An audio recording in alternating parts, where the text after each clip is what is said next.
Biotechnology जो है ये जानदारों के जिस्म से वो कारआमद चीज़ें हासिल करना है जो इंसानी फलाह बहबूद के लिए इस्तेमाल हो रही हैं। इसमें हम जानदार और पौधों दोनों को इस्तेमाल करते हैं। पहले नंबर पर हम जब जानदारों को तैयार करते हैं, जो जानदार हमारे पास तैयार होते हैं बायोटेक्नोलॉजी को, उनको हम कहते हैं जेनेटिकली मॉडिफाइड ऑर्गेनिज्म, GMO। ये जो जेनेटिकली मॉडिफाइड ऑर्गेनिज्म है, ये हम क्या करते हैं, इससे डेयरी प्रोडक्ट जो है उनमें भी इजाफा कर रहे हैं। डेयरी कैटल है, डेयरी काउल है, वो मिल्क प्रोडक्शन कर रही है, दूध में इजाफा कर रहे हैं। हम नेशनल लेवल पर यानी बैनुल-अक़वामी सतह पर और दूसरे मुल्कों के साथ जो तजारत करते हैं, उस तजारत में हम बायोटेक्नोलॉजी से फ़ायदा उठाते हैं। आजकल आपके पास जो हाइब्रिड मक्की वगैरह आ रही है या हाइब्रिड प्लांट है, उन हाइब्रिड प्लांट को हम क्या करते हैं, हाइब्रिड का मतलब क्या होता है कि आप दो स्पीशीज को इकट्ठा करें, स्पीशी नंबर 1 और स्पीशी नंबर 2 दोनों को इकट्ठा करके आप एक ऐसा जानदार तैयार करते हो जो कि बीमारियों के खिलाफ ज्यादा मदाफत रखता है। उसमें पौधे भी हो सकते हैं और उसमें जानवर भी हो सकते हैं। बायोटेक्नोलॉजी ने इंसान के लिए बहुत अहम रोल अदा किया है। इससे इंसान ने मुख्तलिफ क्लोन तैयार किए हैं। वो क्लोन जो है वो जेनेटिकली मॉडिफाइड है, बीमारियों के खिलाफ मदाफत करते हैं। इंसान ने एक मैनेजमेंट लेवल पर जाकर बीमारियों को कंट्रोल किया है। बायोटेक्नोलॉजी जो है ये फर्मेंटेशन, जो आपके पास आजकल आप जो डेयरी प्रोडक्ट खाते हैं, उसमें हम एक यीस्ट को इस्तेमाल करते हैं। ये यीस्ट जो है ये यूनिसेलुलर होती है, यूनिसेलुलर फंजाई है, यीस्ट यूनिसेलुलर फंजाई है। इसको हम डेयरी के अंदर इस्तेमाल करते हैं।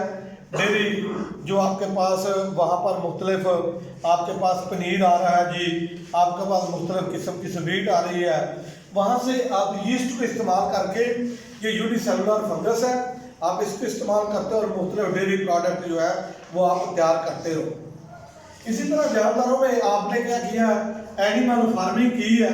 उस एनिमल फार्मिंग में आपने बायोटेक्नोलॉजी से मदद ली है। तो फर्मेंटेशन एक दूसरे मुल्क की मदद से हम कुदरती सलीतों पर होती है। आमतौर पर कदीम बायोटेक्नोलॉजी ख्याल किया जाता है।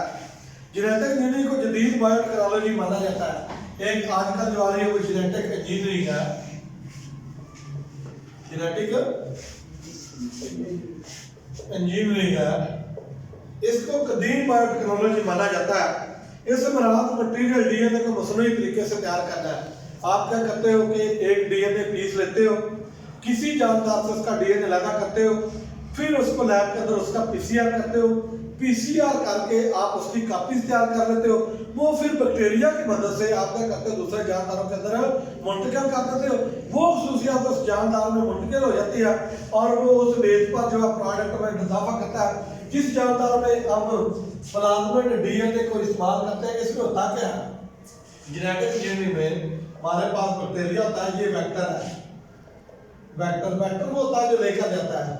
इस बैक्टीरिया में एक प्लाज्मिड होता है, प्लाज्मिड वेक्टर उसको कहते हैं। उस प्लाज्मिड वेक्टर यानी इसका जो DNA है उसको हम क्या करते हैं, उसको रिडक्शन एंजाइम की मदद से काटा जाता है। काट कर वहां पर एक जीन पुट किया जाता है। वो जीन पुट करके हम इसको लाइगेशन की जाती है। लाइगेज एंजाइम की मदद से हम इसकी लाइगेशन करते हैं। लाइगेशन करके हम इसी बैक्टीरिया की मदद से किसी जानदार के अंदर वो जो है जीन को मुंतकिल कर देते हैं इस प्लाज्मिड वेक्टर की मदद से। प्लाज्मिड क्या है, प्लाज्मिड वो है क्या सर्कुलर DNA पार्ट है जो कि किसी बैक्टीरिया के अंदर पाया जाता है। वो सर्कुलर DNA पार्ट की मदद से आप एक जानदार से क्या करते हो, उसका जीन लेकर दूसरे जानदार में मुंतकिल कर देते हो। तो आपके पास वेक्टर कौन है, प्लाज्मिड वेक्टर है। ये प्लाज्मिड वेक्टर किस में पाया जाता है, बैक्टीरिया के अंदर है। यही वो कहता है कि DNA को मसनूई तरीके से तैयार किया जाता है, इसको तब्दील किया जाता है, दाखिल किया जाता है और इसकी मरम्मत की जाती है। जानदारों की खसूसियात तब्दील करने के लिए ऐसा किया जाता है। जेनेटिक इंजीनियरिंग का काम जो है वो 1944 में शुरू हुआ, जब ये साबित हो गया कि DNA एक विरासती होता है। 1944 के अंदर ये हमें साबित हो गया था 44 में कि जो डीएनए है ये एक विरासती मादा है, यानी ये विरासत को मुंतकिल करता है। इससे पहले मेंडल ने काम किया। मेंडल कहता था कि जो जीन है उसके बारे में मेंडल को पता ही नहीं था। मेंडल ने जब काम किया उसने इसको फैक्टर का नाम दिया।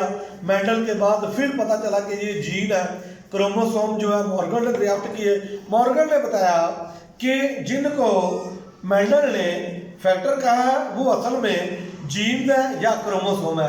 ये मॉर्गन ने मैनचेस्टर फ्लाई जो इसके ऊपर काम किया है, इसके ऊपर काम करने के बाद मेंडल ने बताया कि जी फैक्टर है, एलिमेंट है, कोई ऐसे फैक्टर है, ये मेंडल ने बताया था। लेकिन उसके बाद क्या हुआ कि जीन की दरियाफ्त हुई मॉर्गन ने। साइंसदानों ने डीएनए तैयार करने वाले नज़ायब पैदा किए और फिर डीएनए को सेल से लहदा करके सील करते। 1970 के अशरे में जानदारों के डीएनए को काटने और जोड़ने का काम किया गया। डीएनए को काटने के लिए हमारे पास दो तरह के एंजाइम होते हैं जिनको हम सीजर कहते हैं। वो सीजर जो है वो एंडोन्यूक्लियेज है और एक्सोन्यूक्लियेज है। जो एंडोन्यूक्लियेज है वो किसी भी क्रोमोसोम या डीएनए को एक्सटर्नली काटते हैं, यानी बाहर वाली साइड से। जो एंडोन्यूक्लियेज है वो अंदर वाली साइड से डीएनए को काटते हैं। ये सपोज दैट ये कि आपके पास ये क्रोमोसोम पार्ट है या डीएनए पार्ट है, यहाँ से अगर काटेंगे तो ये एंडोन्यूक्लियेज है। ये एग्जाम क्या करेंगे, एंडोन्यूक्लियेज, ये अंदर वाली साइड से काटेंगे। अगर इस डीएनए को यहाँ से काटा जाए तो ये क्या है, ये एक्सोन्यूक्लियेज है। 1978 में साइंसदानों ने इंसुलिन का जीन बैक्टीरिया में दाखिल करके इंसानी इंसुलिन तैयार किया। यानी 1978 में साइंसदानों ने क्या किया, इंसुलिन तैयार किया। इंसुलिन तैयार किया। इंसुलिन का आपको पता है कि इंसुलिन पैंक्रियाज के बीटा सेल में पैदा होती है और ये क्या करती है, दो तरह के हार्मोन पैदा होते हैं पैंक्रियाज के अंदर। पैंक्रियाज के अल्फा सेल और बीटा सेल है। जो अल्फा सेल है वो ग्लूकागॉन पैदा करते हैं, जो बीटा सेल है वो इंसुलिन पैदा करते हैं। इंसुलिन ग्लूकोज के लेवल को कम करती है और जो ग्लूकागॉन है वो ग्लूकोज के लेवल को हाई करता है। तो इस तरह ग्लूकोज का लेवल जो है वो बैलेंस रहता है। तो उस वक्त तक जब इंसुलिन हमारे पास सिंथेटिक नहीं थी, यदि हम इसको लैबोरेटरी के अंदर तैयार नहीं कर सकते थे, तो ये हमारे लिए मसला था। जब भी किसी इंसान के बैक्टीरिया बीटा सेल डैमेज हो जाते थे, तो जब बीटा सेल डैमेज हो जाते थे तो हम क्या करते थे कि वो इंसान डायबिटीज़ का शिकार हो जाता है, जिसको आप उर्दू में शुगर कहते हैं। वो डायबिटीज़ का शिकार हो जाता था, तो लेकिन हमारे पास उसके लिए इलाज नहीं था। फिर बायोटेक्नोलॉजी ने हमारी मदद की और हमने बैक्टीरिया की मदद से इंसुलिन को लेबोरेटरी में तैयार किया। इंसान का ग्रोथ हार्मोन, ये आप जानते हैं कि ग्रोथ हार्मोन जीएच हार्मोन जो है, ग्रोथ हार्मोन होता है जीएच हार्मोन, ग्रोथ हार्मोन, इसको सोमाटोट्रोफिक हार्मोन भी कहते हैं। ये इंसान के अंदर ग्रोथ कराता है।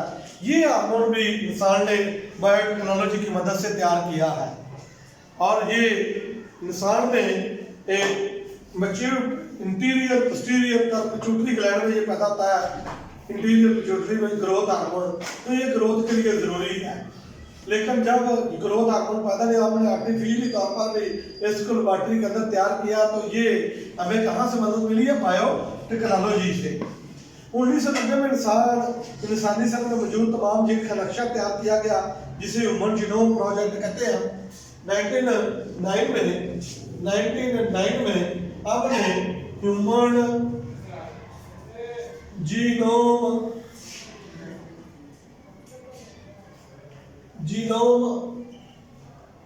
प्रोजेक्ट के ऊपर काम किया। इस ह्यूमन जीनोम प्रोजेक्ट में हमने क्या किया कि ह्यूमन जीनोम प्रोजेक्ट के ऊपर हमने काम करते हुए हमने इंसान के 80% जो जीन है उनके बारे में इल्म हासिल कर लिया है। जिस तरह आपके पास एक जीन होता है जिसको कहते हैं GDF1। ये GDF1 जीन जो है ये ग्रोथ करवाने के लिए इस्तेमाल होता है, इसीलिए GDF2 है, GDF5 है, 4 है, 7 है, 8 है। GDF8 जो है वो मस्कुलर ग्रोथ कराता है। तो हमने इंसान का जीन जो है उसको सीक्वेंस किया है, उसके बारे में इल्म हासिल किया। तो किसकी मदद से हुआ, बायोटेक्नोलॉजी की मदद से हमने 80% जीन के बारे में इल्म हासिल किया। इसका मतलब क्या हुआ कि हमने ये पता कर लिया बायोटेक्नोलॉजी की मदद से कि इंसान की 80% जीन जो है वो जिन जिन बीमारियों से रिलेटेड है, जो जो वो बीमारियां पैदा करते हैं उनके ऊपर हम कैसे कंट्रोल कर सकते हैं। बाकी हमारे पास 20% जीन ऐसे हैं जिनका अभी तक पता नहीं चल रहा, तो इसके ऊपर भी जो है साइंटिस्ट काम कर रहे हैं, बायोटेक्नोलॉजिस्ट काम कर रहे हैं। तो इंशाल्लाह अब आस्ता आस्ता इसके ऊपर काम करेंगे और हमें पता चल जाएगा। इंसान के जीनोम का मुकम्मल नक्शा जो है 2002 में शाया किया गया था। बायोटेक्नोलॉजी का स्कोप और इसकी नीयत क्या है? हालिया बरसों में बायोटेक्नोलॉजी एक अलग साइंस के तौर पर मुतारफ करवाई गई है। इसकी एक अलग ब्रांच बनाई गई है बायोटेक्नोलॉजी की। इसके अंदर ज़्यादा PhD तक आप डिग्री करवाई जाती है। इसने एग्रीकल्चर मेडिसन, एग्रीकल्चर यानी ज़राअत के अंदर अपने मुख्तलिफ किस्म के बीमारियों की मदाफत पैदा करने वाले बीज पैदा किए हैं।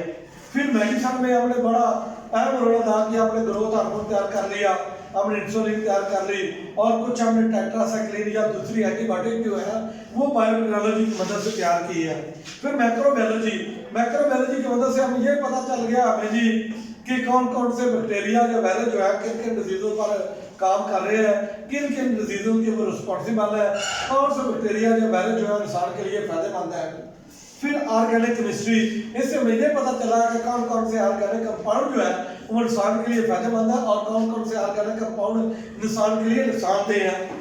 और केमिस्ट्री के मुख्तलिफ शोबों से तल्लुक़ रखने वाले दानिशवरों की तवज्जो का ये मरकज़ बनी है कि बायोटेक्नोलॉजी को हम इंसानी मुख्तलिफ फील्ड में कैसे इस्तेमाल कर सकते हैं। बायोटेक्नोलॉजी का स्कोप इतना है कि इसकी हदूद पहचानना मुश्किल है। इसका स्कोप बहुत ज़्यादा है, इसकी इम्प्लीमेंटेशन बहुत ज़्यादा है, या maximum implementation in the life. हम इससे एक पॉजिटिव रिजल्ट जो है वो हासिल कर रहे हैं। बायोटेक्नोलॉजी की मदद से इस जदीद दौर के अंदर हम मुख्तलिफ जो है रिजल्ट हासिल कर रहे हैं। तो इसका बहुत बड़ा स्कोप है कि हमने बीमारियों को कैसे कंट्रोल करना है, हमने ज़राअत के अंदर अपनी जो है पैदावार कैसे बढ़ानी है, हमने फार्मिंग एनिमल जो है फार्मिंग एनिमल में हमारे पास आ जाते हैं जी कैटल आ जाते हैं, या स्मॉल रुमिनेंट जो है उसमें बकरे हैं, हमारे पास भेड़ वगैरह है। हमने उनको कैसे तैयार करना है और उनसे मैक्सिमम गोश्त कैसे हासिल करना है, ये सारा बायोटेक्नोलॉजी की मदद से हो रहा है। अब ये पाकिस्तान की या पाकिस्तानी आबादी जो है, पाकिस्तानी पॉपुलेशन जो है वो इंक्रीज हो रही है with the passage of time, लेकिन जो हमारी प्रोटीन की रिक्वायरमेंट है वो कम हो रही है। प्रोटीन से मुराद है जो हम उनको गोश्त देना चाहते हैं वो कम हो रहा है, लेकिन इसमें हमारी मदद बायोटेक्नोलॉजी कर रही है कि हम किस तरह न्यू ब्रीड पैदा करें जिसमें ज़्यादा से ज़्यादा गोश्त हो, जो ज़्यादा से ज़्यादा मिल्क पैदा करे, जो ज़्यादा से ज़्यादा दूध पैदा करे। तो ये किसकी मदद से हो रहा है? बायोटेक्नोलॉजी की मदद से और जीन इंफॉर्मेशन से। तो यहाँ बायोटेक्नोलॉजी का इतलाक हो रहा है। मुख्तलिफ शोबों में बायोटेक्नोलॉजी एक अहम रोल अदा कर रही है। मेडिसन के शोबे में इंसान ने मेडिसन के शोबे में बायोटेक्नोलॉजिस्ट ने बैक्टीरिया से इंसुलिन इंट्राफ्रॉन तैयार किया है। इंट्राफ्रॉन वायरल प्रोटीन है। ये क्या करते हैं? किसी भी वायरस के खिलाफ मुदाफत पैदा कर देते हैं, वायरस को मारने के लिए मदद देते हैं, बीमारी को खत्म करने में मदद देते हैं। इंट्राफ्रॉन वायरस के खिलाफ बेहतरीन एक एंटीडोट है। एंटीडोट वो होते हैं, एंटीडोट इसको कहते हैं, इंट्राफ्रॉन को एंटीडोट के जो बीमारियां पैदा करने वाले वायरस या बैक्टीरिया को किल करते हैं उन प्रोडक्ट को हम एंटीडोट कहते हैं। इन एंटीडोट को तैयार करने के लिए बायोटेक्नोलॉजी ने एक अहम रोल अदा किया है और इन्हें फरोख्त करने के लिए मार्केट में मुतारफ करवाया गया वैक्सीन और एंटीबॉडीज की बड़ी तादाद, इंसानी ग्रोथ हार्मोन और दूसरी दवाइयात भी तैयार की गई है। मेडिसिन के अलावा संतों में भी इसका बड़ा इस्तेमाल एंजाइम जो है एक अहम रोल अदा कर रहे हैं। जीन थेरेपी क्या कि जो एक डिफेक्टिव जीन है हम क्या करते हैं उस जीन को वहां से निकाल देते हैं, उसकी जगह हम क्या करते हैं एक नया जीन दाखिल कर देते हैं जो हमारे मुताबिक एक रिजल्ट देता है। जो डिफेक्टिव जीन, ऐसा जीन जो बीमारी को पैदा करता है, हम उस जीन को रिमूव कर देते हैं, एक नया जीन वहां पर दाखिल कर देते हैं। उसके बाद है तिब कानून फोरेंसिक साइंस में या फोरेंसिक मेडिसिन में, जिससे आप ये पता चला रहे हो कि फोरेंसिक क्या है। फोरेंसिक में आप डीएनए सैंपलिंग करते हो, आपके पास मुख्तलिफ बैंड आते हैं, आपको पता चलता है फोरेंसिक से कि जी फलां जगह फलां हादसा हुआ है या फलां डिजीज जो है वो एक्ट हो रही है या फलां हादसा हो गया। फोरेंसिक मेडिसिन के अंदर भी बायोटेक्नोलॉजी ने एक अहम रोल अदा किया। अब तो ऐसा लगता है कि तमाम ब्रांचेज जो है साइंस की जितनी ब्रांचेज जो है वो बायोटेक्नोलॉजी के ताबे हो रही है। खुराक और ज़राअत के शोबे में बायोटेक्नोलॉजी की हम कल पढ़ेंगे इंशाल्लाह कि खुराक और ज़राअत में बायोटेक्नोलॉजी अपना क्या रोल अदा कर रही है।